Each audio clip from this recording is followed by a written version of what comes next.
working on a top 10 Pokemon items video for a while, but recently it's dawned on me, there are a lot of items. Field items, battle items, held items, Pokeballs.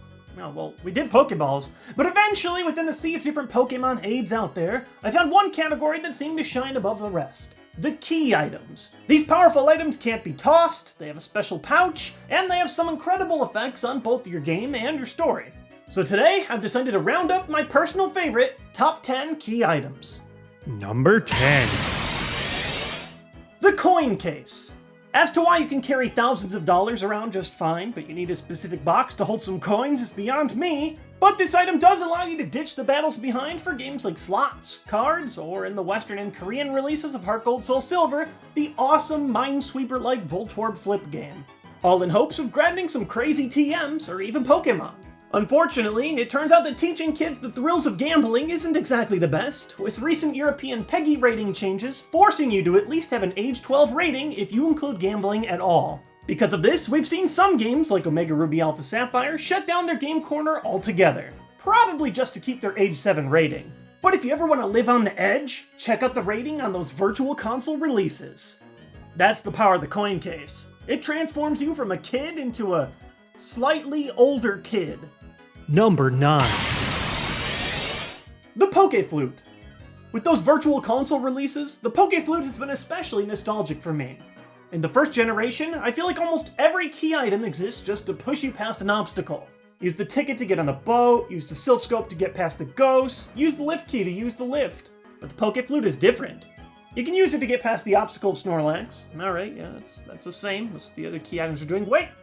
You can also play a catchy tune.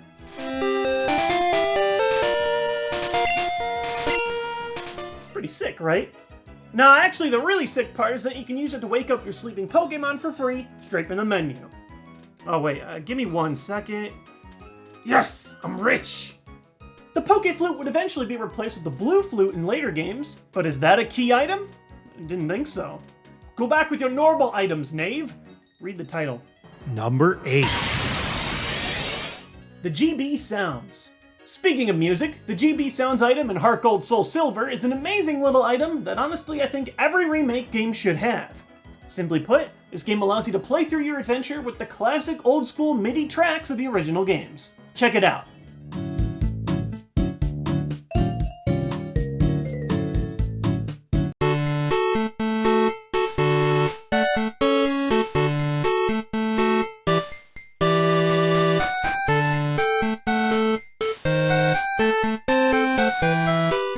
Now, the samples are admittedly a little too clean compared to the original Game Boy tracks to be a perfect recreation, but it's still a fantastic treat, especially having played through the entire game on new music just to switch it up for some new tracks.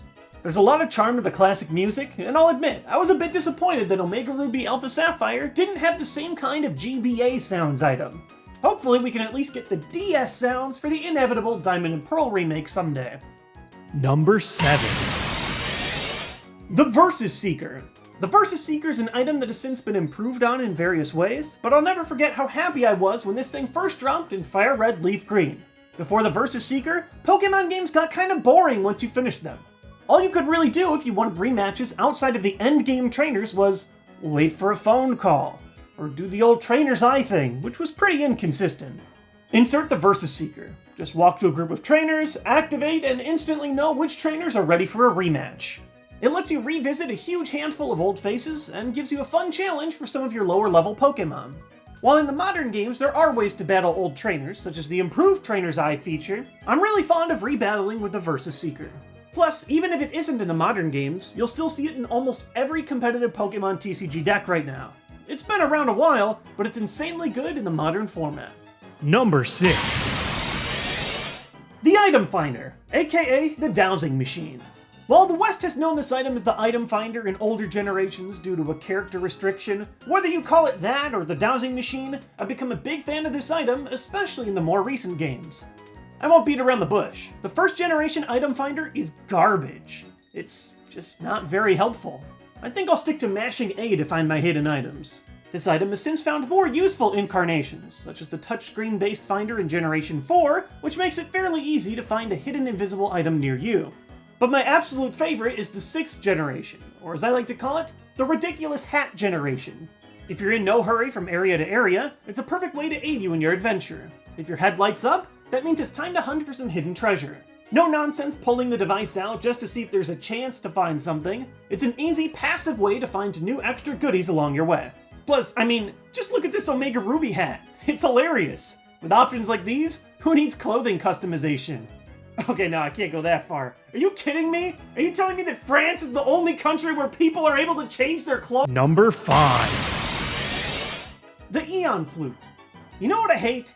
HMs. Almost all of them outside of Surf are awful in battle, but you need them strapped to your Pokemon just to get through the game. This means that you either need to put bad moves on your good Pokemon, or grab like 2 separate garbage Pokemon, load them up with HMs, waste slots in your party, and then feel awful for having to make them HM slaves. Someday, I want all of the HMs to become key items and end HM slavery for good. And for now, the EON Float is a good start. Fly is one of the only HMs that isn't necessary to progress in the game, but being able to quickly teleport to any area is usually too good of a feature not to require on one of your Pokemon in your party. But since the EON Float dropped, I've been fly free for my main party. Now I can instantly summon a Latios or Latios and fly to where I need to go in 3D space, all without needing that fly Pokemon in my party to do it. It takes some time to learn the map, but once you do it, it's one HM that you'll never need again. Plus you can do like flips and stuff. Number 4. The Mega Ring and Mega Bracelet. Have you ever wanted to take your Pokemon to the next level? Ever wish that there was the fated 4th stage of evolution? The 6th generation explored just that, giving us incredible rings and bracelets that allow you to create new evolutions. Even to Pokemon that haven't had new forms in the last 20 years. Mega Evolution has given us a bit of everything, from ridiculous new forms, to giving Garchomp a shiny color that isn't pure trash, to breaking the game. It's attacking twice? It can attack twice? Some are a little more hesitant to the power of Mega Evolution, wondering if perhaps science has gone too far. But overall, I think it's been an exciting new way to see new forms within the Pokemon universe. Number 3. The Shiny Hunting Batch of the Shiny Charm, Fishing Rod, and Poke Radar. Alright, so I realize that all these items have many different functions other than simply hunting for shiny Pokemon, but that's what I use them for, so I decided to lump them all together in one category with no overlaps in between. Simply put, I love hunting for shiny Pokemon. I've always wanted someday to have a Pokemon game that plays just like the anime, where you can take different career paths within the Pokemon world and pick an expertise outside of just battling, like breeding, contests, or research, but still have a valuable role and not just a side minigame. Shiny hunting isn't quite that, but it is a fun activity that you can take seriously in Pokemon without being serious about battling. The 5th generation and on Shiny Charm turns many methods of searching for rare alternatively colored shiny Pokemon into a slightly easier process, and it's a solid reward for completing the crazy task of completing your national Pokedex. Likewise, the modern Fishing Rod and Poke Radar can now each be used to reel in those special Pokemon as well. Neither activity is too easy, but it does make finding a new shiny Pokemon for your collection possible within a few hours versus a few days. We've done an extensive video on this subject already that you can check out right here, but in general, I'm a big fan of whipping out these key items and returning once more to the hunt. Number 2. The Experience Share.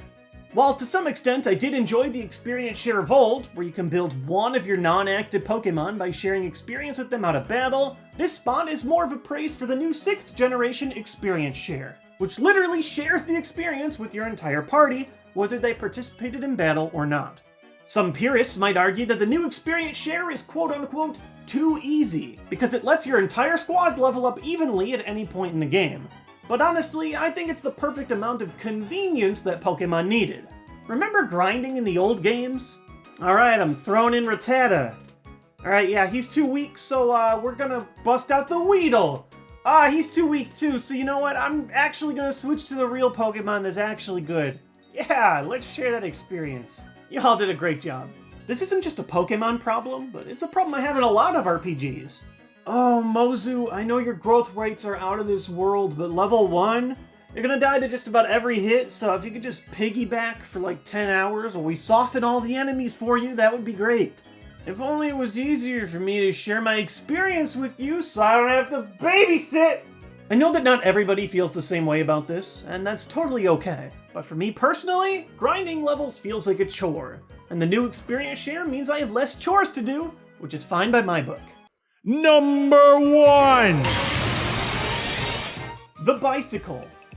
You know it, the bicycle. Gotta go fast. Point A to point B, hatching eggs, doing the loop, bunny hops. $1 million. What's that? You think Misty actually liked hanging out with Ash? Get out of town! She just wanted her bike replaced. And I can't even blame her either, because the bike is by far the best key item, and it isn't even close. Whatever key item is key to your heart, I hope you guys enjoyed today's top 10. You can check out a few other similar Pokemon top 10 videos that I've done right here, and as always, you can click the subscribe button below to follow this channel for more videos like it. I'll see you guys next time with more Nintendo content.